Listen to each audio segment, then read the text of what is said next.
Convidado da noite, né, da noite de hoje, o professor Marcos Meyer, que é psicólogo, professor de matemática, escritor, mestre em educação, autor de mais de 10 livros, também foi indicado ao Prêmio Jabuti com a obra Mediação de Aprendizagem na Educação Especial, da editora Inter Saberes. Já o Castelo das Sete Portas é considerado best-seller do nosso escritor. E, além da realização de palestras, as marcas do bom humor e o conteúdo fundamentado em teorias atuais de educação, neurociência e psicologia. Meyer também é colunista da Rede Globo do jornal Bom Dia do Paraná e comentarista das rádios desde 2003. Então, agora, lembrando, então, as perguntas podem ser feitas no chat, né? E no final da fala do nosso convidado, nós estaremos passando as questões para que nós possamos interagir junto com os nossos ouvintes e colegas que estão participando. Certo?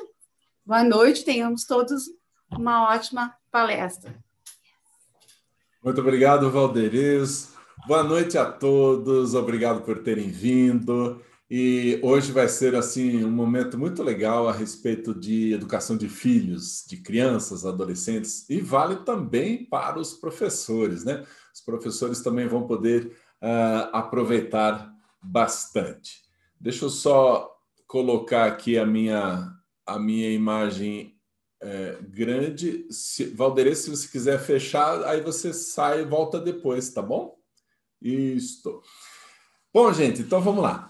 A gente vai falar agora sobre alguns princípios da educação, da psicologia e da neurociência e da prática, também sou professor e também sou pai, que possam ajudar você a se tornar ainda melhor na educação das crianças. Esse é o meu objetivo. Em hipótese nenhuma, eu estou aqui para pegar no pé de ninguém, para dizer que você está fazendo errado. Não. Primeiro, porque nós pais temos o direito de errar, né, gente? A gente faz o melhor, a gente faz aquilo que a gente mais sabe e do jeito assim mais amoroso possível. E aí, às vezes, a gente erra. Então, não se preocupem, o importante é a consistência. De vez em quando a gente pisa na bola e tal, acerta, pede desculpa se for o caso e toca o barco. Mas o importante é que a gente tenha consistência nos princípios. E são esses princípios que eu vou explicar para vocês hoje à noite. Tá bom, gente? Então, vamos lá. Eu vou compartilhar aqui a minha tela, mas aí eu já volto. Eu só mostro um pouquinho e daí a gente já pode voltar.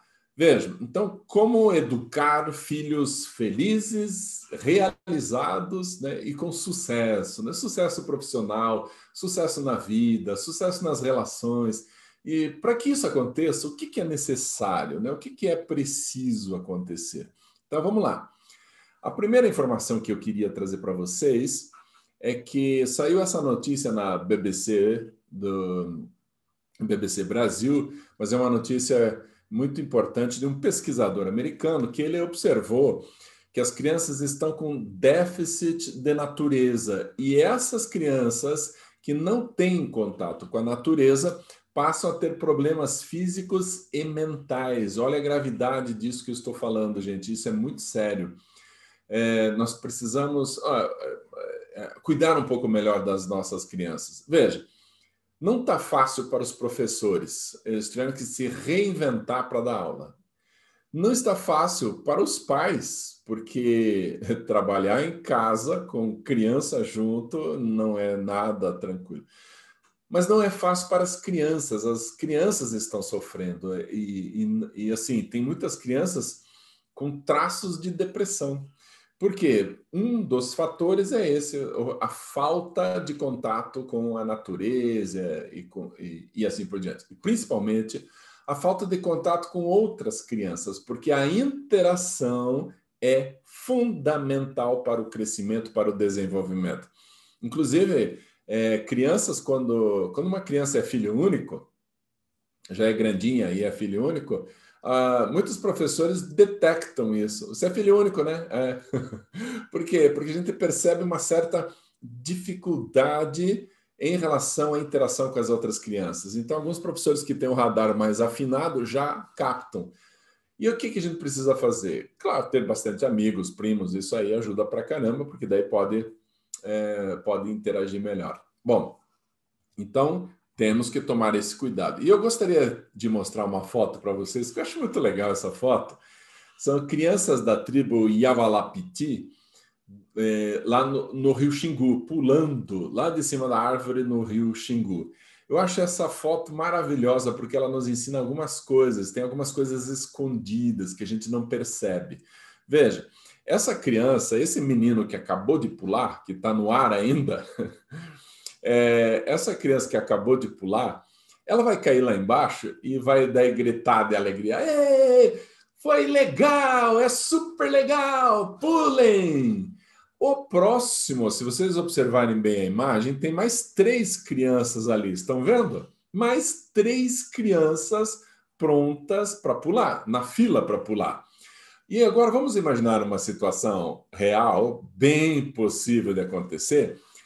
O primeiro é sempre o mais corajoso, mais safadão, aquele que se vira melhor em todas as situações, ele é o que arrisca. Vamos imaginar esse segundo aqui, dizendo assim, tô com medo. É bem possível. Não é fácil, é alto ali. Para uma criança, isso é um desafio gigantesco. E aí, o que vai acontecer? O lá de baixo, aquele que já pulou, vai dizer assim, pule, é legal, é super gostoso, pode pular. E ele repete, mas eu tô com medo. Você acha que os outros 2 que estão ali no tronco da árvore vão descer para que ele possa descer? Mas não vão de jeito nenhum. Eles vão falar assim, eu não vou sair daqui, pode pular, pule logo que agora é minha vez. Eles ficam fazendo a pressão. Pressão de um lado e incentivo do outro. Venha, é legal, pode pular. Eu não vou sair desse tronco. O que vai acontecer? Esse menino, pela pressão do grupo, com medo, vai pular. Com medo. Sabe o que acontece na nossa sociedade? A nossa sociedade tem alguns palestrantes, alguns coaches, alguns gurus do comportamento humano que falam assim, vença os seus medos. Quem fala isso não entende nada a respeito de ser humano, muito menos de medo. Não tem como você vencer o medo para daí fazer alguma coisa. Vá com medo. Sério, gente. A gente tem que parar com esse negócio. Se eu tiver em paz, sem medo nenhum, então eu vou fazer. Não. Você já decidiu, viu que é legal, vai dar certo, vai funcionar, todo mundo te apoia e você está com medo. Vai com medo, criatura. Se você esperasse para não ter medo, você nem casava. Nem casava. A gente vai com medo mesmo. Depois vai vendo, puxa, não precisava ter tido medo, é super legal, é super gostoso, tá indo bem.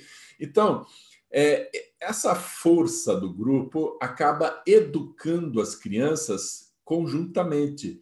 Então, é uma educação diferente. Imagina essas crianças indo brincar e elas começam a discutir. Aliás, vamos trazer para um exemplo mais real. Deixa eu parar de compartilhar aqui. Vamos trazer para um exemplo mais real. Imagine o seguinte. Imagine você que a criançada jogando bola num campinho de terra. Antigamente se fazia muito isso, talvez aí nas cidades menores isso ainda aconteça. Aí o que acontece? A quadra, né, a cancha, o campo é marcado com risco na terra. Então alguém pega um pau e vai fazendo o risco e ali se a bola passar desse risco é fora. Bom, vamos imaginar a cena. A bola passou bem em cima da risca. Não dá para saber se foi fora ou foi dentro. Aí começa a discussão. Foi fora, o outro grupo. Não foi não. Foi fora, não foi, não foi. E aí fica aquela discussão. Olha aqui, ó. Tá vendo essa marquinha? Foi aqui que a bola passou. Aí o outro diz, não, essa marquinha é da outra vez. Gente, eles passam um tempão discutindo, argumentando, contra-argumentando, mostrando provas que são verdadeiras, provas que não são verdadeiras, e ficam. Tem muita mãe, tem muito pai que fala assim, Parem de discutir, vão brincar. Não é mesmo? A gente faz isso, né? Fica o tempo todo discutindo e perde a brincadeira. Gente, o que essas crianças estão fazendo? Olha só, de repente aparece um grandão. Vem um grandão assim e fala, foi fora. Você acha que o outro grupo vai assumir, vai acatar tranquilamente? Eles pensam assim, se a gente discutir, podemos apanhar. Então, eles falam assim, tá bom, agora foi, mas da próxima vez a gente que vai decidir.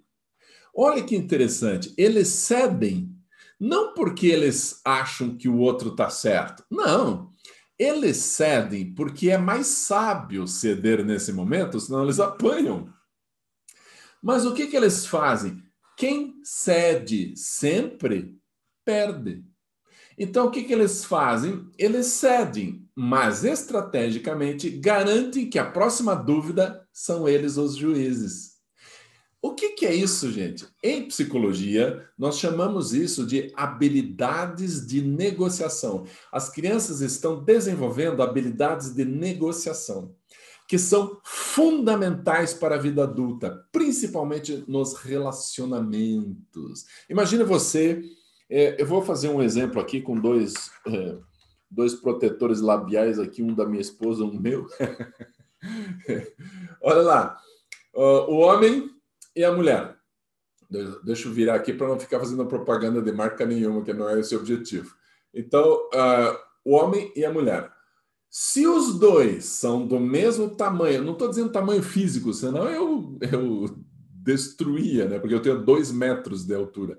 Não é tamanho físico, é tamanho intelectual, tamanho da personalidade, tamanho do valor da pessoa, tamanho psicológico, o quanto que a pessoa é importante, ok? Então, marido e mulher do mesmo tamanho. Aí o que acontece? Ele é muito exigente, rigoroso, carrasco, sabe aquela pessoa grossa, estúpida? E a mulher começa a perceber que é melhor ceder do que discutir. Então ela cede uma vez, vai cedendo outra. Sabe o que ela vai fazendo? Ela vai diminuindo de tamanho. Ela desaparece. E quando ela desaparece, sabe o que acontece com ele? Ele vê além dela e vê outras possíveis concorrentes dessa. A mesma coisa, se o homem vai se diminuindo, vai aceitando o domínio da esposa, vai aceitando tudo que a esposa diz, fala, ele cede sempre. Sabe aquele cara banana? Ele desaparece. E aí o que acontece? Ela começa a enxergar e ver outros. Agora, se os dois forem do mesmo tamanho, um não enxerga mais ninguém a não ser o outro. E é isso que é uma relação que funciona. Só que as relações que funcionam são as relações de igualdade, de cumplicidade, de participação, de cooperação. Essas funcionam. Então, é preciso sim saber ceder na hora certa, mas é fundamental garantir que isso não aconteça sempre. Isso é habilidades de negociação. Então, o que nós precisamos? A gente precisa, sim, que essa criançada volte para as aulas o mais breve possível. Não só para alívio dos pais, não só para desespero dos professores. Não, a gente precisa que elas voltem, porque na interação o ganho que elas têm é gigantesco. Claro que a gente quer que isso aconteça depois da vacina ou depois que estivermos mais protegidos em relação à Covid, como a gente ainda não sabe, ok? Ninguém sabe, né? Ninguém sabe. Mas, então, a interação, gente, ela é um presente para as nossas crianças. Bom, então agora elas estão em casa, estão interagindo com mãe, pai, irmão e tal. Então, o que eu recomendo? Que a gente interaja com essas crianças com mais qualidade. E a interação pressupõe ouvir. A gente precisa ouvir mais as crianças, ouvir as histórias, as dúvidas, os medos, as fantasias, as histórias. Esse ouvir manda uma mensagem. Você, filho, é importante para mim. Aliás, se você tem 2 filhos que vivem brigando, você tem isso na sua casa? 2, 3 ou mais filhos, não importa. Se você tem 2 filhos que vivem brigando, eu vou dar uma dica para você. Vale para todo mundo, para entender o princípio, ok? Por que as crianças brigam? Por que elas entram em competição? Vamos imaginar que o Usain Bolt, aquele cara do meu tamanho, campeão mundial de corrida de 100 metros. Ele é impressionantemente rápido. Ele corre 100 metros em menos de 10 segundos com a maior facilidade. Esse cara chega do meu lado, eu também tenho 2 metros, ele é enorme também, ele chega do meu lado e fala assim, ô cara, você é quase do meu tamanho, você é do meu tamanho. É, sou assim. Vamos apostar uma corrida lá fora? Eu vou olhar bem para ele e vou falar assim, pode ir sozinho, eu não vou competir com você, eu sou palestrante, não sou atleta. Por que eu não vou competir com ele? Porque nós somos muito diferentes. Eu sou palestrante, você é atleta, não vou competir. Aí ele dá risada e diz, tá bom, ele encontra outro cara, também do tamanho dele, atleta. E aí ele fala assim, ô cara, vamos apostar uma corrida lá fora? Vamos já! Por que eles vão competir? Porque eles são muito iguais. Eles precisam daí competir, preste bem atenção no que eu vou falar, eles precisam competir para mostrar a diferença. Então, se você tem 2 filhos que estão brigando muito, é porque eles se sentem muito iguais. Eles entram em competição o tempo todo.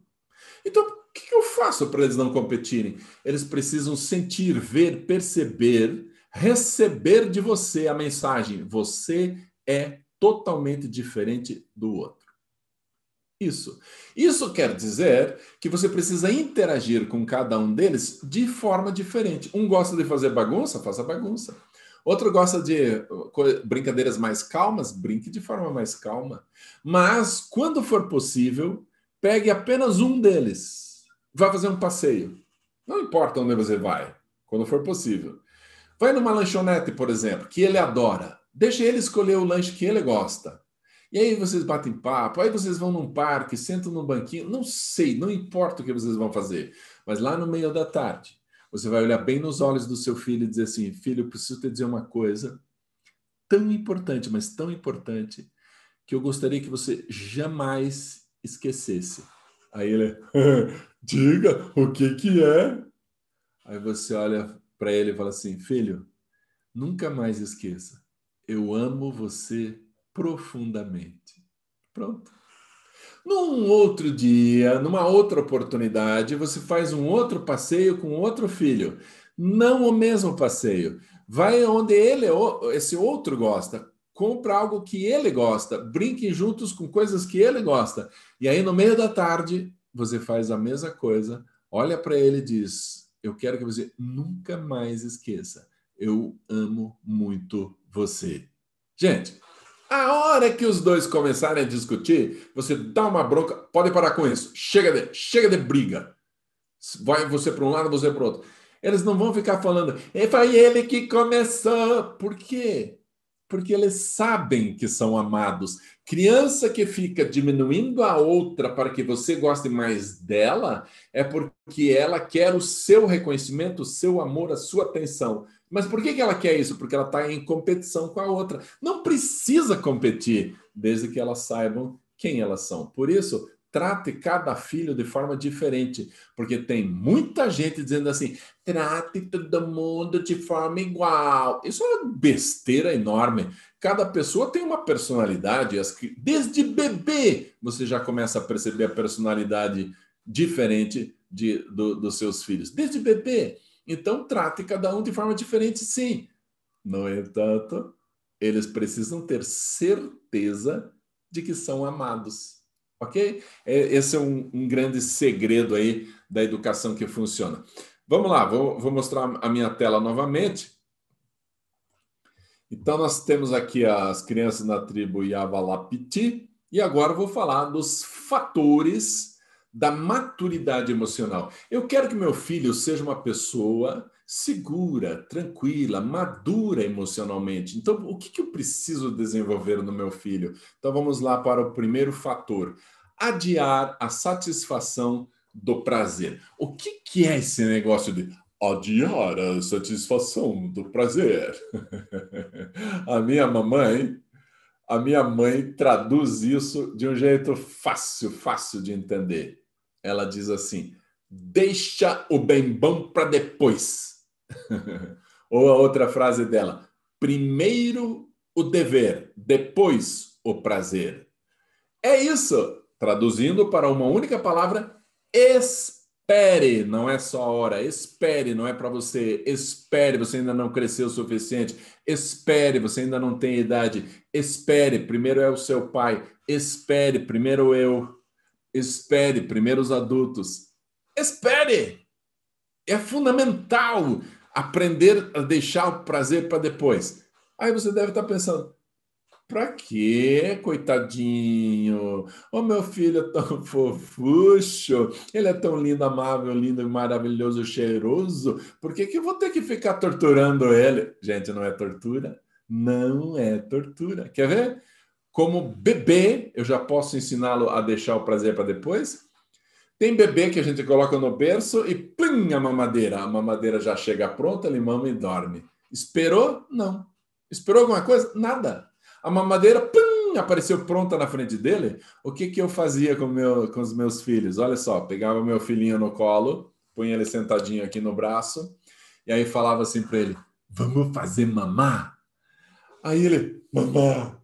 Aí eu vou levar o meu filho lá para a cozinha, sentadinho no meu colo, lá sentadinho no meu braço, vou lá na cozinha.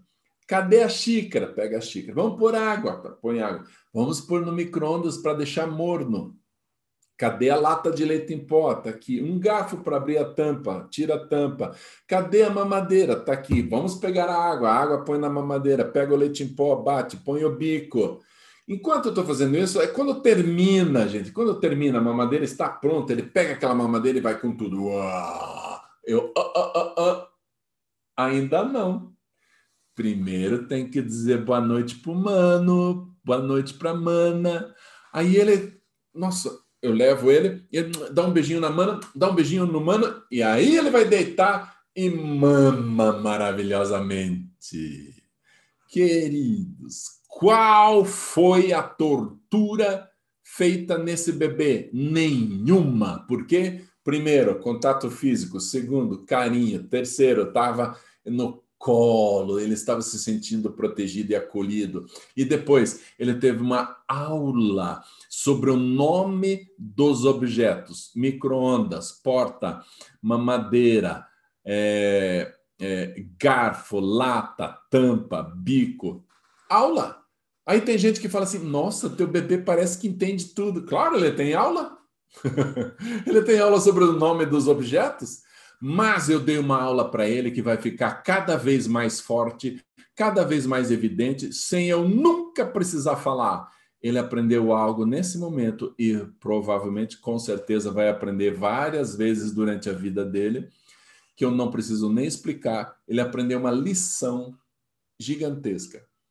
Primeiro, respeite os seus irmãos, para depois satisfazer o seu estômago. Em outras palavras, primeiro respeite as pessoas, depois vá atrás dos seus prazeres. Mas respeite o outro, depois realize o seu prazer. Olha como é forte isso. Se você pensar, dá para usar em todo tipo de situação. Primeiro, eu respeito as pessoas. Inclusive, o respeito a mim mesmo também está no pacote, para depois ir para o prazer. Quer ver? Eu tenho dado palestras, lives aí pelo Brasil inteiro, né? Agora, principalmente, estou indo no Brasil todo, porque agora é mais fácil. E eu tenho conversado com alguns professores universitários e perguntado a eles, já há anos eu faço isso, eu pergunto para eles assim: qual é a característica dos seus melhores alunos, aqueles que não só passam no vestibular, mas aqueles que fazem o curso, vão bem e logo depois já se tornam excelentes profissionais? Gente, tem várias características que eles dizem, várias, e eu vou te dizer uma delas. A principal, na minha opinião, a principal, é a capacidade de fazer o que tem que ser feito. É sério. Porque a síndrome da mediocridade está espalhada nesse Brasil de uma forma tão absurda que as pessoas não se tocam mais do absurdo que é. Então, o que é a síndrome da mediocridade? Medíocre não é um xingamento. Medíocre significa médio. Síndrome do médio tá bom. Você leva o carro para uma oficina, se der para fazer meia boca, faz. Se você chama alguém para consertar alguma coisa na tua casa, se funcionar, tá bom. Gente, o médio. Na escola, tem aluno que verbaliza. Se eu passar, tá bom. Não tá ali para passar, criatura. Você tá para fazer o teu melhor e receber o melhor. É isso. Então, chega dessa síndrome da mediocridade. Mas agora, como que eu consigo fazer com que o meu aluno faça o que tem que ser feito para deixar o prazer para depois? Só se ele desenvolver isso, e isso vem principalmente da família. Preste atenção no que acontece com esses universitários que passam nos melhores cursos e se tornam excelentes profissionais. No ano que eles precisam estudar para o vestibular, eles estudam 5 horas por dia, além da escola. Gente, eu estou falando sério. Aí você fala, meu Deus, coitado. Que coitado? Você não trabalha 8 horas por dia? 4 horas na escola, mais 4 estudando sozinho, dá 8. Mais 1 hora, 9. Não tem problema nenhum.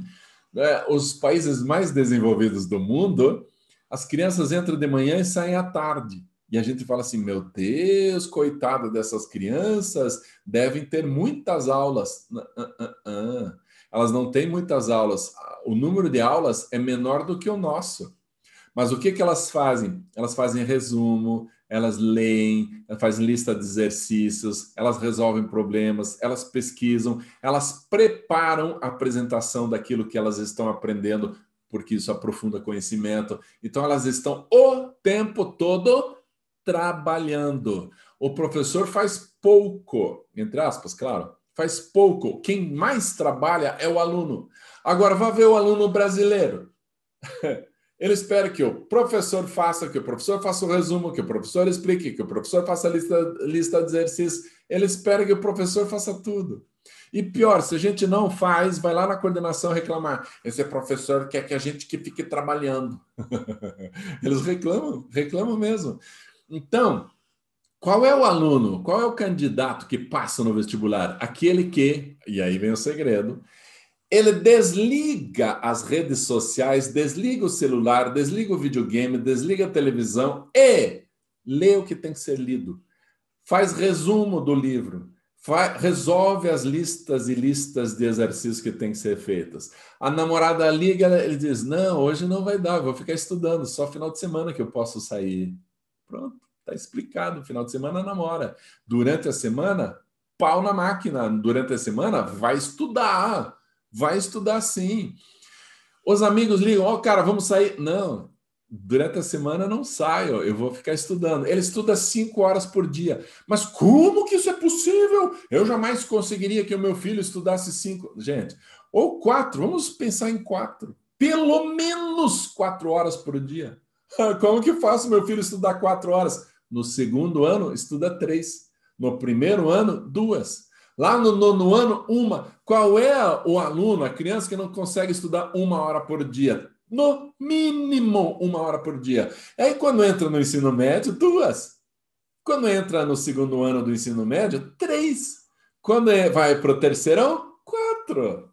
Veja, esse é o segredo. Paulatinamente, ele vai desenvolvendo o tempo que ele se dedica aos estudos por conta própria. E aí, gente, passa onde quiser, porque ele sabe deixar o prazer para depois. Mãe, posso ganhar o presente agora? Só no teu aniversário. Mãe, eu já vi que você comprou meu presente de Natal, me entrega agora. No Natal eu entrego. Eu quero um pedacinho da sobremesa, depois do almoço. Mãe, eu quero agora. Eu falei depois. Espere. Gente, a minha mãe, ela abriu o salão de beleza na casa dela, porque meu pai não trazia dinheiro, então ela teve que salvar a família fazendo o salãozinho dentro da própria casa. Só que ela tinha 5 filhos, atendia as clientes de manhã até de noite, fazia almoço, jantar, lavava roupa, passava roupa, limpava a casa. Gente, essa mulher não tinha tempo. com 5 crianças. Ela não tinha tempo. Eu não conseguia conversar com ela. Então, quando ela estava no telefone, eu ia lá. Ela lá no telefone, eu ia. Mãe, você acha que a mãe tirava o telefone, fazia assim, diga meu filho, você acha? Mas de jeito nenhum, ela continuava conversando com a cliente, pois não, podemos agendar para quinta-feira às 4 horas? Tá bom, ok. Mãe, quando eu falava mãe, a primeira vez ela fazia assim, ó. Só. Ela só punha a mão assim. E eu sabia que aquele gesto significava espere. Aí ela terminava, então tá combinado, tá agendado, fique tranquila. Até quinta. Tchau. Quando ela desligava, olha que lindo o que acontecia. Quando ela desligava, gente, ela se abaixava, me olhava no olho e falava com a voz mais terna do mundo. Que foi, Marcos? Gente, eu tinha mãe só para mim. Que maravilha, ela está prestando atenção, ela está me olhando nos olhos. Yes! Como é bom esperar. Yes, esperar valeu a pena. Esperar eu ganho o melhor da minha mãe. Sabe como funciona hoje? Gente, eu estou dando o exemplo da mãe, mas pode ser pai, tá? Não levem para a questão de gênero. Pode ser o pai. Imagina a mãe hoje, uma mamãe, né? Não você, é claro, óbvio, mas imagina uma mamãe falando no telefone, no celular. Aham, ok. Aí chega o filho do lado. Mãe, ô mãe, mãe, ô mãe, ô mãe. Gente, esta mulher, para não matar o filho, ela fala assim: espera só um pouquinho, por favor. Ela tapa aqui. Fala logo de uma vez! E aí a criança, eu queria tal coisa. Vai, some daqui, pega logo, não me faça perder a paciência. Oi, não. Essa criançada que me deixa louca. Quem ensinou essa criança a ser chata? Quem está ensinando essa criança a não esperar? Olha o que acontece. Se a criança fala, mãe, ô mãe, se ela começa a falar assim, e aí uma hora a mãe diz, pegue logo, faz, some daqui, ela percebe que para conquistar alguma coisa, para conseguir algo da minha mãe, eu tenho que ser chato, eu tenho que repetir várias vezes até a mãe estourar. Mas para que ela não estoure, eu já tenho que ser chato na primeira. Por isso que ele chega assim, mãe. Entenderam? Gente, espere. E acabou. Não tem que olhar. Eu não estou dizendo para ser carrasco, maldoso, torturador. De jeito nenhum. A gente faz por quê? Porque ama. Por amor aos nossos filhos. Vamos ensiná-los a esperar. Espere, meu filho. E ele espera. Tranquilamente. Sabe o que acontece com essa criança lá no parquinho? Ele espera a vez dele. Sabe o que acontece lá na sala? Ele espera a hora do recreio, a hora do lanche, a hora da brincadeira, a hora da história. Ele espera. E aí, qual é a consequência? Cresce, vai embora, vai para frente. O jovem que deixa o prazer para depois e agora se esforça, agora pesquisa, agora faz a lista de exercício, agora trabalha, ele vai ter sucesso, gente. Então, quer dar um presentão para o seu filho, ensine-o a esperar, ok? Qual é o segundo fator? Eu já mostro aqui para vocês mas na tela, mas o segundo fator se chama resistência à frustração. O que é essa tal de resistência à frustração? Gente, é bem tranquilo de entender. Resistência à frustração vou traduzir como a minha mãe traduzia. A minha mãe está viva, mas como ela fazia quando eu era pequeno. Aguente as dores da vida. Aguente! Suporte! Você consegue suportar! Gente, quando eu quebrava alguma coisa, uma vez eu queria muito ganhar uma metralhadora. É coisa de moleque, eu tinha uns 8 anos, talvez. Eu queria uma metralhadora que virava uma manivela aqui e fazia um barulho dos infernos. E eu queria muito aquilo. Ganhei no Natal, de tanto pedir, ganhei no Natal. E aí, gente, acho que foi no segundo dia, quebrou aquela engrenagem que fazia barulho e não funcionava mais. Gente, eu chorei. Quebrou, a minha metralhadora quebrou. Aí a minha mãe me pegou no colo e disse, quebrou, meu filho. Chorei. Ela, puxa, que pena que quebrou. Essas fábricas estão fazendo as coisas cada vez mais fracas, né? Eu chorava. E ela me pegou no colo, cuidou de mim, deixou eu chorar. E aí falou assim, depois que eu chorei bastante, ela falou, pronto, agora chega de chorar, vai brincar com outra coisa, meu filho. Pronto. Você acha que ela prometeu me dar outra? Dizer que ia mandar consertar? Não! Perdeu, perdeu. E o que eu aprendi com isso? Que a vida segue, que eu não dependo de uma metralhadora, que eu não preciso de um brinquedo, que eu não preciso disso, daquilo outro. Se eu não tiver, não tenho e acabou, porque eu vou continuar sendo eu, a minha mãe vai continuar me amando, meu pai vai continuar cuidando de mim, os meus irmãos vão continuar brincando comigo, a vida segue, a vida vai para frente, eu sei ouvir não. Então são as duas coisas, espere e o não, que são fundamentais na maturidade emocional de uma criança. Então, quer que teu filho seja uma pessoa madura emocionalmente? Espere. E não. Aí um pai uma vez me perguntou assim, Marcão, você falou para não dar celular de última geração para criança. Ah, mas eu posso. Para mim não tem problema, eu tenho dinheiro para isso. Eu falei assim, eu sei que o senhor pode, e se o senhor está me dizendo que tem dinheiro para isso, é verdade, não tem nenhum problema. Você pode dar, inclusive.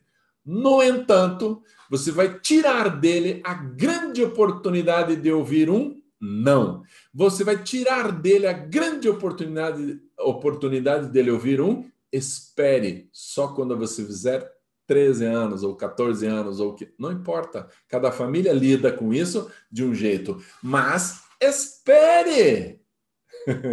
Entende, gente? A gente tem que ensinar as crianças a esperar.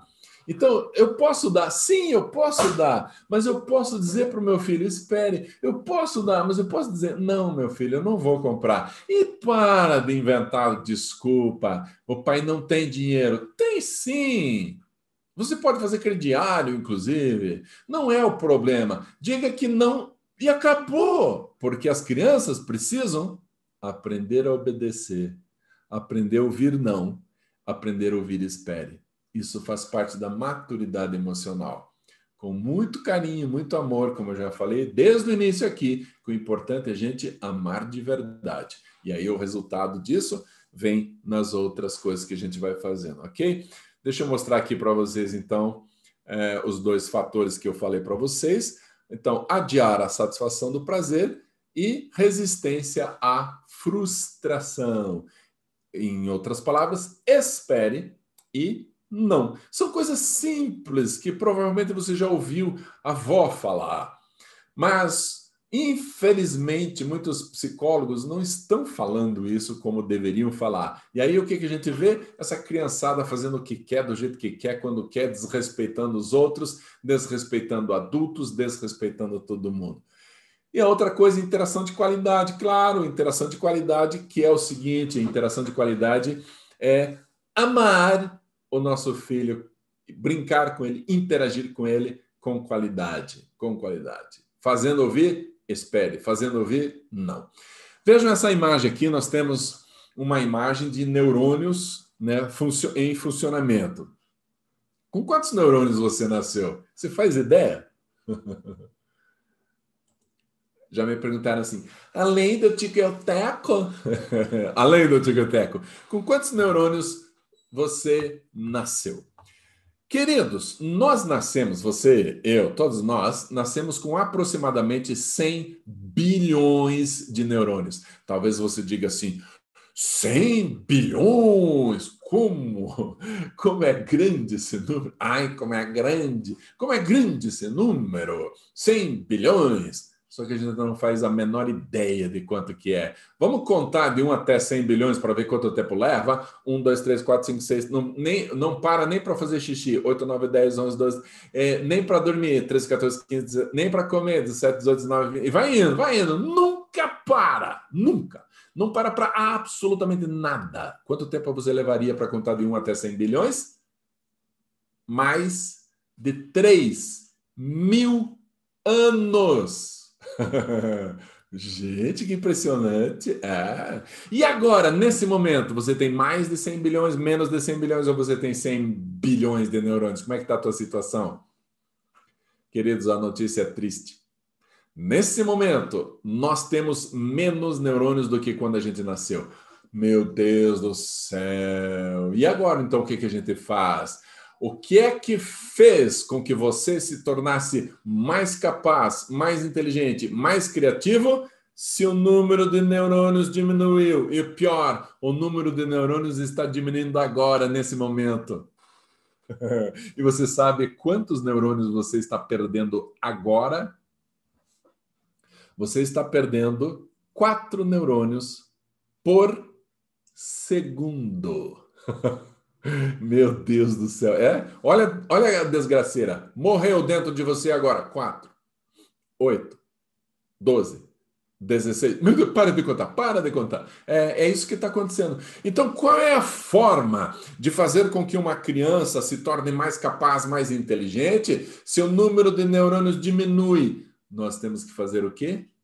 Aumentar as sinapses, as conexões entre os neurônios. Quanto mais conexões houver, maior a capacidade intelectual, maior a inteligência, maior a criatividade, maior a capacidade de resolução de problemas e de superação de dificuldades e de conquista de desafios. Nós precisamos mais conexões. Então, a grande pergunta é: como é que eu faço o meu filho desenvolver mais conexões? Então, vamos para as informações agora da neurociência. Gente, é muito legal o que a neurociência tem a nos falar sobre isso.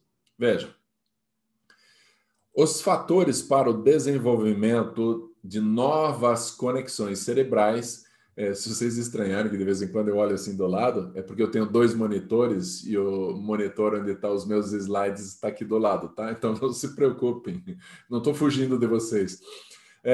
Os fatores responsáveis pelo desenvolvimento cognitivo ou pelas novas conexões, quais são? Primeiro, conquista de desafios. Gente, não é você que tem que conquistar desafio, não é o professor que tem que conquistar, não é pai, não é mãe, não. É a criança que tem que conquistar desafio. E o que mais? Superar dificuldades. Se a criança supera dificuldades, se ela resolve problemas e se ela é estimulada, então o cérebro cria novas conexões. Olha que lindo isso! Então, preste atenção nos 4 tipos de pais que existem, ou 4 tipos de professores. Se você é professor e está me ouvindo, ouça bem isso. Se você é pai e mãe que está me ouvindo, ouça bem o que eu vou falar. O que é que faz com que a criança fique mais capaz, mais inteligente, mais criativa, mais autônoma? O que é que faz com que ela desenvolva inteligência? É a criança que tem que conquistar desafio. Ela que tem que superar a dificuldade. Ela que tem que resolver. Não você, professor. Não você, pai. Então, quais são os 4 tipos de pais que funcionam, que não funcionam? Bom, primeiro tipo, papai que funciona. Primeiro tipo de professor, professor que funciona. É qual? É aquele, gente, que equilibra afeto com autoridade. Ele manda resolver o problema, superar a dificuldade, conquistar desafio. Ele tem autoridade para fazer isso e a criança vai fazer. Por quê? Porque ela se sente amada por esse professor. O pai manda e a criança vai fazer. Por quê? Porque ela se sente amada por esse pai. A mãe pede ajuda para essa criança ajudar ela numa tarefa. Essa criança vai obedecer porque ela se sente amada por essa mãe. Amor e autoridade. Afeto e autoridade. As 2 coisas têm que caminhar juntas. Esse é o melhor tipo de professor que existe. Aquele que ama e faz exercer a autoridade dele. Não tem moleza com ele, não. O pai, a mãe, também. É sério o que eu estou falando. Mas então, quais são os 3 tipos de pais ruins? Pais que não funcionam? Então, lá, falamos sobre o primeiro, que é o pai adequado. Vamos falar sobre o segundo tipo. É o negligente. Nada de afeto, nada de autoridade. O pai ou mãe ou professor negligente é aquele que não está nem aí com o filho, não está nem aí com a criança, não dá afeto, carinho, abraço, não escuta, não interage com qualidade, não quer nem saber dessa criança, mas também não tem autoridade, não exerce autoridade, não pede nada, não manda nada, ou seja, abandona essa criança. Tem muitas crianças abandonadas nas ruas da cidade, mas tem muitas crianças abandonadas dentro de lares maravilhosamente bem construídos, mas sem vida. Então, crianças abandonadas, esses pais negligentes ou professores negligentes, que tipo de pais são esses? São os pais que não estão nem aí com o filho, não têm afeto nem autoridade. Infelizmente, eu nunca consigo dar palestra para esses tipos de pais. Eu nunca consigo dar palestra para esse tipo de professor, porque eles não conectam. Eles não ligam. Se eles não estão nem aí para o filho, você acha que ele vai assistir uma live sobre educação de filho? Nem aparece. Não está nem aí. Ele não vai aparecer. Ele não aparece. Então, esse tipo de pai negligente, boa notícia, você não é. Yes! Se você está me assistindo, que bom que você está aqui. Porque negligente você já não é. Mas pode ser que você seja dos outros 2 tipos, que são ruins. Então, com muito cuidado. Lembra do equilíbrio? Afeto com autoridade? Então, afeto, autoridade. Juntos, bastante afeto, bastante autoridade? Yes. É o que a gente quer, é o que a gente precisa, são os pais ideais. Mas, vamos desequilibrar isso. Muita autoridade, nada de afeto. Pais excessivamente autoritários, pais excessivamente exigentes. Aliás, se você é adulto, teve um pai assim, observe que consequências a criança tem. Ou seja, que consequências você teve na sua vida. Veja, pais excessivamente exigentes, rigorosos, a criança tira 9,5, ele foca no meio. Por que você errou? O que foi que você errou? Por que você só tirou 9 na tua pesquisa? O que você não fez bem? Sabe, é um excessivo foco no erro, no que não fez, no que não consegue, no que não está bom. Regra, limite, bronca, exigência o tempo todo. Aí a criança começa dentro dela a pensar assim, por mais que eu me esforce, eu não consigo cumprir as exigências. Por mais que eu me esforce, nunca está bom. Por melhor que eu seja, eu não estou bem, eu não sou adequado. Então, o que eu estou fazendo aqui? Gente, infelizmente, o maior número de crianças e adolescentes suicidas está no perfil de pais excessivamente rigorosos, excessivamente exigentes. Por quê? Porque a vida perde a graça. Por mais que a criança se esforce, ela não consegue. Então, o que ela veio fazer aqui? Mas você sobreviveu. Vamos supor que você é adulto e sobreviveu a todos esses problemas. Você está aqui. Você está aqui, você sobreviveu. Então, olha só o que deve ter acontecido com você. Possivelmente, você não confia tanto em você, porque quando você, na tua cabeça está assim, eu nunca faço o meu melhor, nunca está bom o que eu faço. Então, assim, você não aceita novos desafios na empresa porque você tem medo de errar, medo de não funcionar, medo. Você não aceita novos desafios porque você tem medo de não conseguir. O teu medo te impede, te emperra. Outro tipo de pai, excessivamente afeto, nada de autoridade. É pai superprotetor, ou mãe superprotetora, ou professor superprotetor. É aquele que fala assim, você não está conseguindo, meu filho? Não, deixa eu faço para você, meu amor. Pais excessivamente superprotetores, preste atenção, não deixo a criança superar os desafios, não deixo a criança resolver o problema, não deixo a criança conquistar os desafios, superar as dificuldades, resolver os problemas. Não! Eles fazem! E a criança faz o quê? Não cresce, não desenvolve conexões. Por quê? Porque quem faz isso são os pais. Superproteção bloqueia o desenvolvimento do cérebro do seu filho. Se a professora deu uma bronca no seu filho, ele foi lá e chorou para você, pergunte o que aconteceu, de que forma que aconteceu e por que aconteceu. Vamos ver se vem uma boa explicação. Mas em hipótese nenhuma, vá lá dar uma bronca na professora, no professor. Por quê?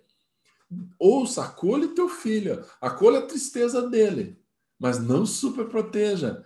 Não entre e resolva tudo por ele. Diga, resolva isso você, meu filho. Você consegue. Converse com a professora. Diga que você não gostou. Faça a criança fazer um movimento. Faz a criança conquistar, resolver, superar. Entende, gente?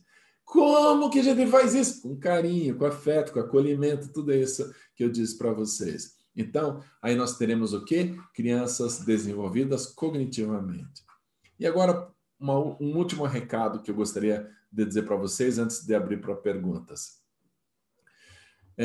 Crianças precisam, necessitam, psicologicamente, neurologicamente, emocionalmente, cognitivamente, fazer tarefas domésticas. Lavar a louça, arrumar o quarto, passar aspirador no carro, elas precisam. Por quê? Porque um dos principais fatores da maturidade emocional, do bem-estar mental, é um sentimento que nós chamamos de sentimento de pertença. Sabe por que o bullying é tão prejudicial com as crianças? Ele é tão ruim com as crianças?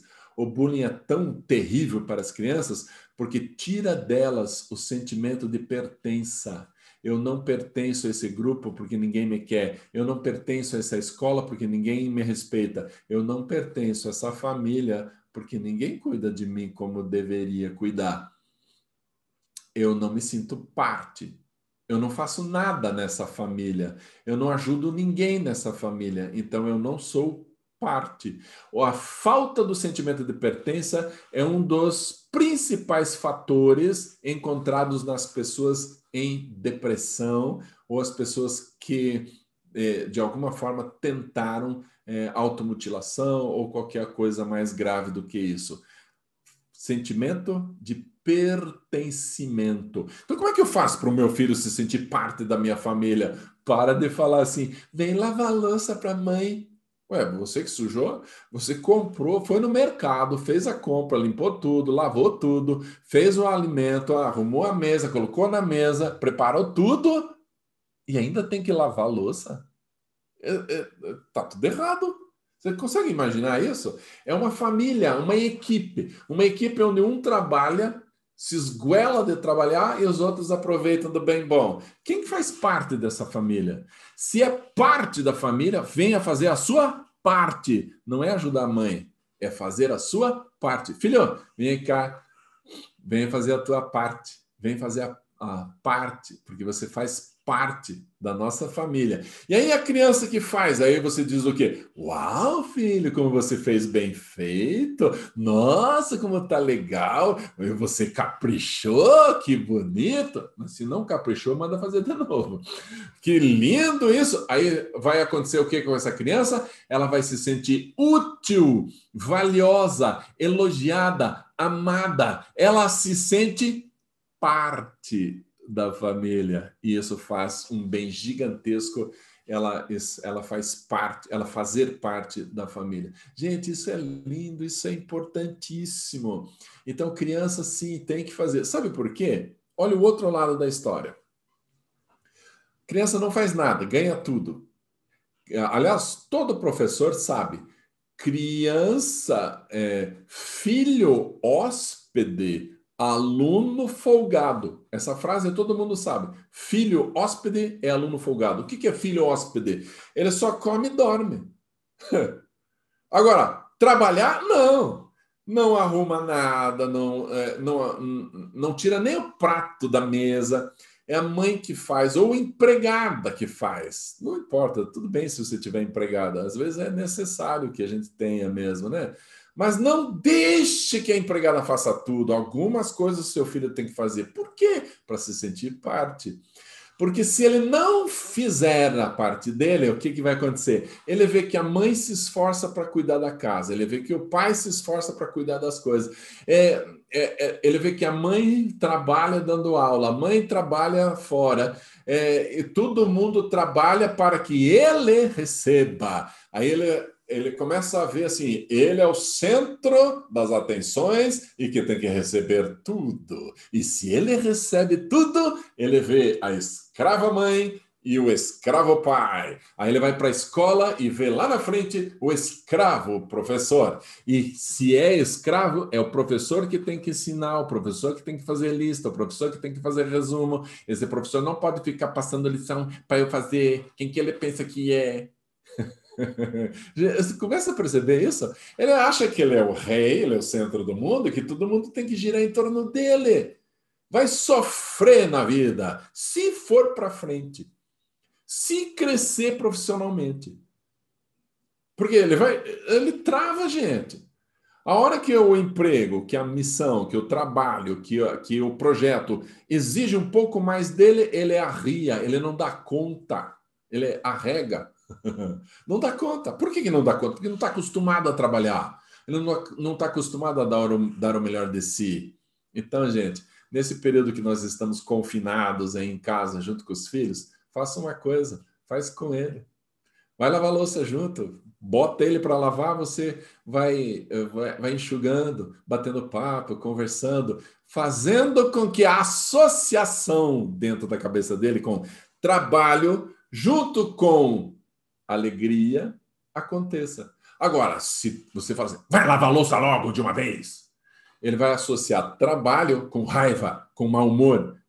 Péssima associação. Então chama assim, filho, vem cá, vamos lavar a louça. Faça junto, faça bolo, passa aspirador no carro junto com ele e tal. E algumas coisas deixa só ele fazer. Mas depois chega lá e diz, uau, meu filho, como você é uma pessoa trabalhadora, como você é esforçado, como você é dedicado, como você é persistente. São os elogios que o seu filho precisa ouvir. Por quê? Porque é isso que vai fazer com que ele tenha sucesso.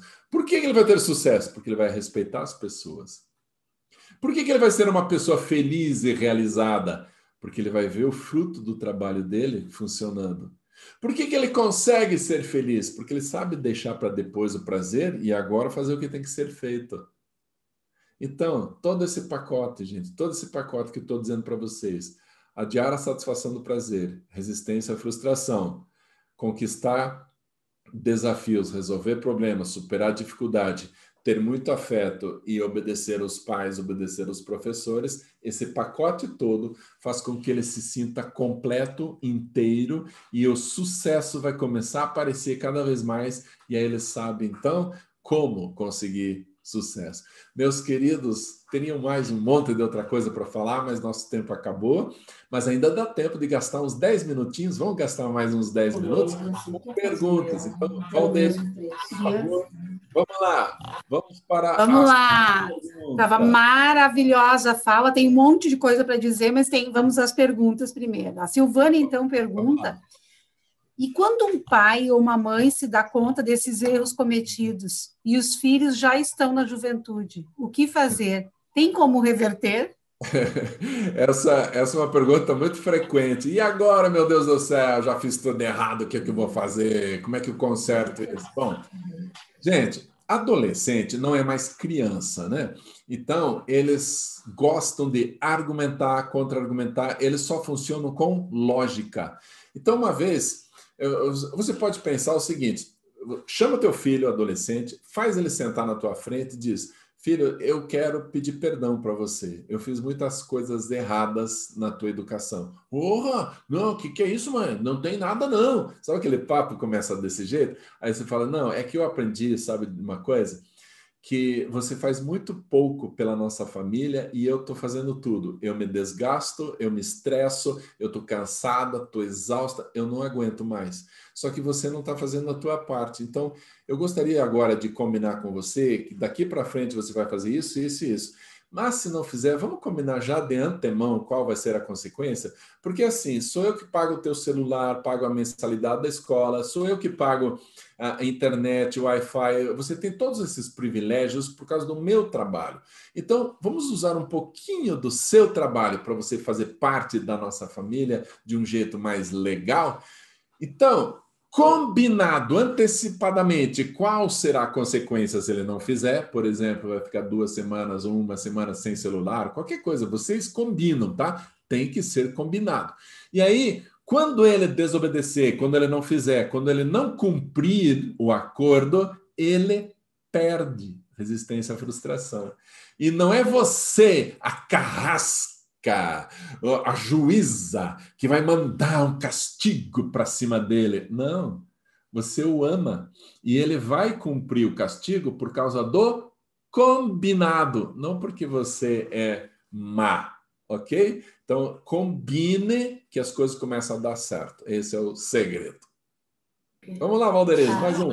Vamos. Eu até vou retrucar um pouco, né, doutor? Porque às vezes o tempo dos filhos da gente são diferentes do tempo da gente. Tipo assim, nós fizemos misérias do nosso tempo e os nossos filhos não fazem. Ah, sim, isso é verdade. Antigamente, a gente começava a trabalhar muito mais cedo e os pais já faziam a gente trabalhar bem cedo, né? Hoje, daí, a gente caiu num extremo. O extremo é que a lei proíbe trabalho infantil e a gente acha que lavar louça, limpar o quarto, passar aspirador é trabalho infantil. Não é! Trabalho infantil, meus queridos, sabe o que é? Trabalho infantil é você tirar um posto de trabalho onde deveria ir um adulto. Você tira um posto de trabalho onde deveria ir um adulto e coloca uma criança. Isso é trabalho infantil. Mas fazer a criança participar de atividades domésticas não é trabalho infantil. E por que você faz? Por amar o seu filho. Vamos lá. E isso, na verdade, nós já tivemos casos de pais achando que os filhos se sentem diminuídos por terem que fazer algumas coisas em casa. Ah, sim, sim. Veja, quando o trabalho é percebido como algo humilhante, está tudo errado. Então, qual é o outro lado da história? A tua empregada terminou o trabalho dela às 6 horas e vai embora, na frente do seu filho, você diz assim: Dona Maria, muito obrigado pelo teu trabalho. Foi muito importante você ter vindo e ter nos ajudado. Valorize as pequenas ações. Você, professor, quando chega e vê a zeladora lá na escola, bom dia, dona Rosa, como é que vai a senhora? Tudo bem? E os seus filhos? Os alunos começam a enxergar, nossa, eles respeitam tanto qualquer pessoa que trabalha. Olha que mensagem linda! Essa é a mensagem que a gente tem que dar. Então, quando a gente faz isso, as crianças vão sentindo, vivenciando a importância do trabalho. Aí é muito mais fácil a gente mudar a mentalidade delas em relação às tarefas que precisam ser feitas. Outra, quando apenas um filho faz as atividades da casa, numa casa com mais filhos. Bom, às vezes, meus queridos, às vezes isso é um problema psicológico desse que faz. Sabe por quê? Porque talvez lá dentro dele tenha algo assim. Meus pais me amam quando eu faço algo. Está errado. Eles precisam ter certeza que são amados, independentemente de fazer ou não fazer. Fazer ou não fazer é para família, mas o amor que você tem independe disso. Eles têm que saber disso. Então, talvez isso esteja acontecendo. E a outra coisa, claro que é injusto, gente. Claro que está injusto. Ah, mas o outro, coitado, é pequenininho. Meu filho de 2 aninhos, ele saía da mesa... ele levava o pratinho de plástico dele lá na pia. E, ai, se não levasse, ele tinha que voltar e levar. Mas eu não quero levar, eu não quero levar. Leva, eu levo junto com você. Eu vou levar o garfo e você leva o pratinho. Brincando, gente. Qual é a criança que não vai levar? Claro que vai levar. vai levar. Não tem essa de não levar. E aí, esse é um pequeno trabalho. Daí, quando levou, você diz, puxa, filho, como é bom ter um filho trabalhador que ajuda a família desde pequenininho. E se agora já é um cavalão, já é uma potranca, desculpa a brincadeira, se já é um jovem e que não faz nada, conversa e combina. É aquilo que eu tinha falado antes. E quando uma família não percebe que está agindo inadequadamente na educação dos filhos, mas a escola percebe, como educar os pais para que eles eduquem os filhos? É muito complicado a gente chamar os pais e dizer para eles, ó, vocês estão fazendo tudo errado. Porque normalmente eles não assistem essas lives, né? Normalmente eles não têm essas instruções. Então a gente precisa, é sério, a gente precisa verbalizar isso passo a passo. Então a dica é o seguinte, ó, nunca diga assim, mãe, eu preciso te dizer uma coisa, papai joga tudo em cima. Não funciona. A mãe reage, justifica, explica, diz, ele é hiperativo, é que ele toma Ritalina, justifica tudo, o comportamento, e nada pega. Então você fala assim, olha mãe, eu tenho coisas super maravilhosas da neurociência para ajudar vocês a educar melhor o seu filho. Se a senhora quiser, marca um horário comigo. Aí ela fica naquela expectativa gigante de um dia ir lá com você e ouvir. Mas se não tiver essa expectativa, se ela não estiver preparada para isso, você fala, ela justifica, não cresce, não muda e quem sofre é a criança. Então a gente precisa, em nome das crianças, ter essas estratégias aí um pouco melhores para lidar com isso. E não importa que os pais ouviram, porque esses que estão ouvindo normalmente são os maravilhosos. Vamos para as últimas, então. Tenho gêmeos de 4 anos, meninos. Quando um acaba batendo no outro, como devo proceder com os dois? Ok. É assim, o combinado de agressão física tem que ser feito. Não pode agredir fisicamente. Pode gritar e pode xingar. Sabe por quê, gente? Olha só. Se a criança bate na outra, na mentalidade dela, o bater resolve o problema. Se você proíbe, o que ela faz? Ela não sabe o que usar no lugar. Então você tira a única forma dessa criança resolver os problemas. Você tira e aí ela não sabe resolver, vai virar um banana. Então o que a gente faz? A gente explica para a criança: não pode mais bater, eu nunca mais quero ver vocês bater. Pode gritar e pode xingar, mas não bater. E aí vai passar um período de gritos e xingamentos, tá bom, gente? Você pensa assim, meu Deus, que psicólogo louco esse Marcão. Sim, olha o que vem depois.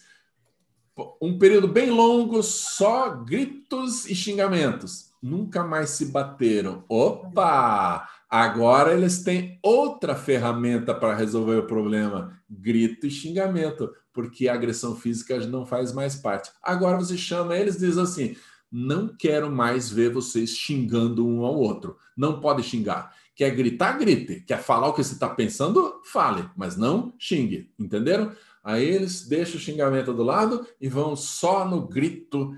Depois do grito, só na discussão. Depois na discussão, argumento e contra-argumento. Quer ver o que acontece com os jovens hoje? Eles têm uma mentalidade tão infantilizada que eles partem para a briga. Eles partem para a briga física. Isso é infantilidade, isso é usar recurso do físico e não da mente. As crianças precisam entender isso, mas é um passo a passo. Sou o Johnny Florencio. Sou pai de primeira viagem e tenho um filho de 4 anos. Por não ter tido um pai presente na minha infância, sou muito protetor com meu filho, porém, não me obedece. O que devo fazer? Filhos que não obedecem é porque já perceberam que o pai não liga muito para isso, que o pai fica alterado, o pai fica chateado, o pai dá uma bronca, e só fica por isso. E aí o pai, como é pai de primeira viagem, né, João? Como você é pai de primeira viagem e ama seu filho, você não quer perder o amor dele. Então o que você faz? Você não leva muito a sério as consequências. É isso que está acontecendo. Então, o que a gente tem que fazer com essa criança pequena para que obedeça e pronto? você tira algo dela que ela goste naquele momento. Não fica inventando castigos infinitos, vai ficar uma semana sem videogame. Essas coisas não funcionam, tem que ser de imediato. Então, assim, filho, eu falei para você levar o teu prato lá para a pia, você não levou. Vai lá agora e leve. Ah, eu não vou, estou jogando videogame. Se você não for, eu desligo e vai de qualquer jeito. Mas não desligue, senão eu perco a fase. Então vá agora. E aí, qual é a chance? O que ele vai fazer? Ele vai, gente. Se ele não for, puxa da tomada e ele vai ficar com raiva, bravo e tal. Ele vai ficar com raiva de você. Aí você fala assim, não fique com raiva de mim, meu filho, porque foi combinado. Eu avisei a você. Se você não for, eu vou desligar. E aí você fez. Não fui eu que fiz isso. Foi você não ter ido que causou isso. Você começa a explicar para essa criança pequena que desobedecer tem consequências, mas tem que fazer acontecer. Então, João, a dica é: evite dizer não, mas se disser, faça valer. Porque se você deixar de lado uma vez, vai deixar 2, 3, 4 e aí ele nunca mais te obedece. Então, esse é o segredo. Já indo para os finalmente, então, né, a gente percebe na fala do senhor que tem uma reafirmação de antigos valores, né, que nunca saíram de moda e que, na verdade, a gente havia esquecido, né? Exatamente. Eu acho... Sabe que Pode falar um pouco sobre isso.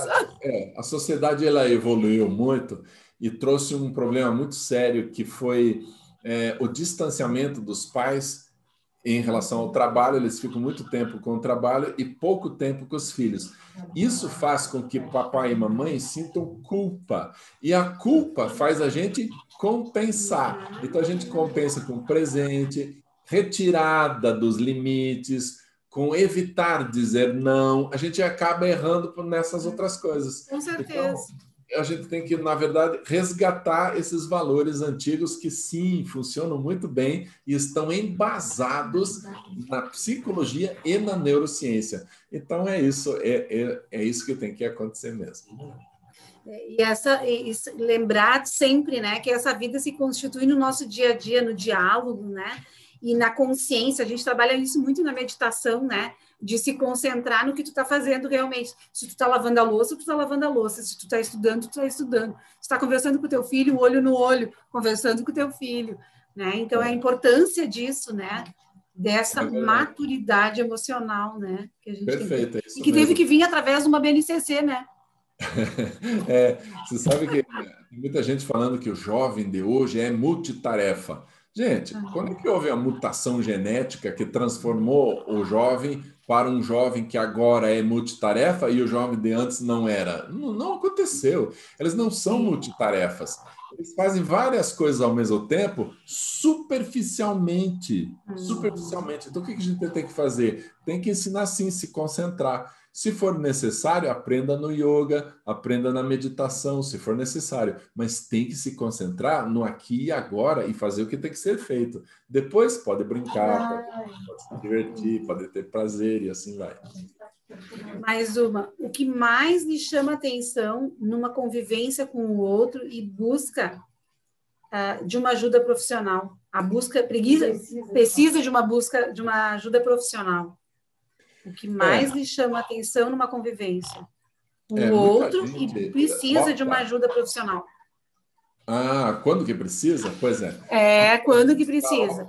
Por uma ajuda profissional antes da hora, ou como transferência do problema. Gente, muitas crianças estão sendo diagnosticadas como hiperativas sem serem, e aí estão sendo medicadas por pediatras e por neurologistas, por psiquiatras, que acham que o remédio é a melhor solução.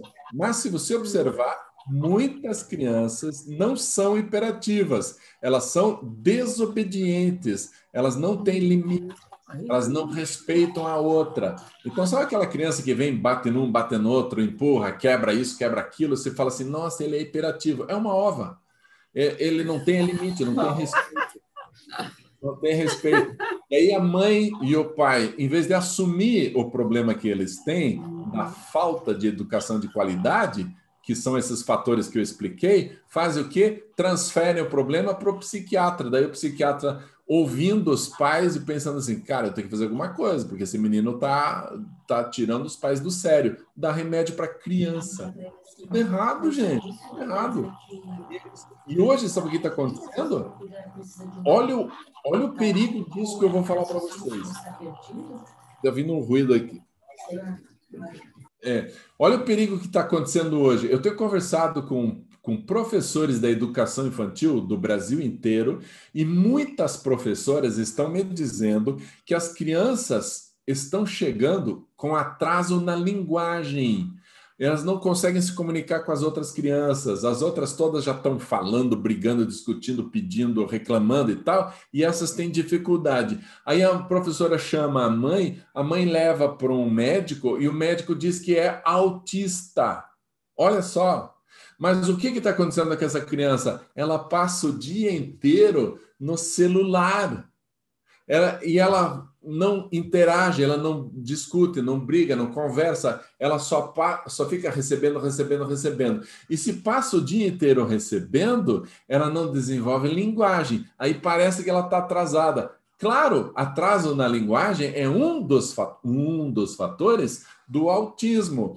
Então, percebam a gravidade disso. Tira essa criançada da tecnologia e faz brincar e interagir o máximo possível. E cuidado com a medicação que está sendo dada para substituir educação de qualidade. Bota chutar pedra, como eu brinco, né? O que tá faltando para as crianças hoje em dia, né? Ir para o pátio chutar pedra, subir na árvore, né? Isso, boa. Né? Boa. É isso, exatamente isso. É o que eu comecei na palestra hoje, né? O déficit de natureza. Essa criançada precisa interagir, pular, brincar, fazer, pular, correr. Brincar. É verdade. Bom, eu acho que nós vamos nos encaminhando para o final. Não sei se o senhor quer fazer alguma colocação de fechamento, né? Nós, na verdade, respondemos todas as nossas perguntas. Foi maravilhosa a sua fala, né? E também dizer o quanto é importante para nós, escola, contar com essas famílias, né? Para a construção desse ser humano, né? Que nós temos nas mãos. Eu quero parabenizar a Escola Educar-se por ter investido nessa palestra, nessa live, porque se você ajuda os pais a educarem as crianças, elas vão melhor na escola também. Todos ganham, principalmente a criança. Então, vocês estão investindo, sim, no lugar certo. Você que está me assistindo agora, eu tenho um canal no YouTube, se você quiser, tem mais vídeos lá sobre diversos assuntos de criação de filhos. Fique à vontade, entre lá, está tudo gratuito lá, fique à vontade para utilizar. Ok? Gente, foi muito bom estar aqui com vocês. Eu quero agradecer a escola, agradecer a Valderiz também pelo cuidado, pelo carinho aí no acolhimento, e um grande abraço a todos. Até uma próxima. Até uma próxima. Uma boa noite a todos e mais uma vez parabéns pela sua fala.